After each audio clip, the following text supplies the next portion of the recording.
আসন্ন বিপিএলে অন্য সব দলগুলোর মতো বেশ সাড়া ফেলেছে রাজশাহী ওয়ারিয়র্স। গত বিপিএল আসরে রাজশাহীর দুর্দিনের কথা পেছনে ফেলে নতুন করে ভাবছে এই নয়া ফ্র্যাঞ্চাইজিটি। এক্সট্রিম মশার কয়েল প্ল্যান্ট ফাইবার দিয়ে তৈরি, তাই সহজে ভাঙে না, সুগন্ধিযুক্ত ও নিরবিচ্ছিন্নভাবে জ্বলে। ডেঙ্গু, চিকুনগুনিয়া বাহি সহ যে কোনো মশার বিরুদ্ধে দেয় এক্সট্রিম সুরক্ষা। আর নতুন করে জয়ের জন্য লড়বে উত্তরবঙ্গের এই দলটি। সেই লক্ষ্যেই নিজেদের দলে তারা নিয়েছে দেশি বিদেশি এক একজন তারকাদের।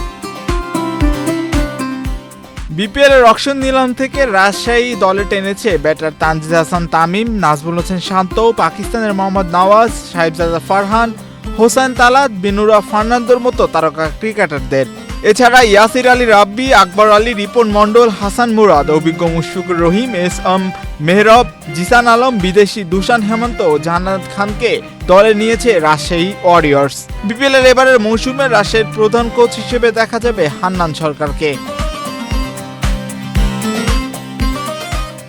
কদিন আগেই অবশ্য দল গোছানোর লড়াইয়ে বড় চমক দেখায় রাজশাহী ওয়ারিয়র্স। নিউজিল্যান্ডের বিধ্বসী অলরাউন্ডার জিমি নিশাম, নেপালের লেগ স্পিনার সন্দীপ লামিছানাকে দলে ভিড়িয়ে নিজেদের শক্তি জানান দেয় ফ্র্যাঞ্চাইজিটি।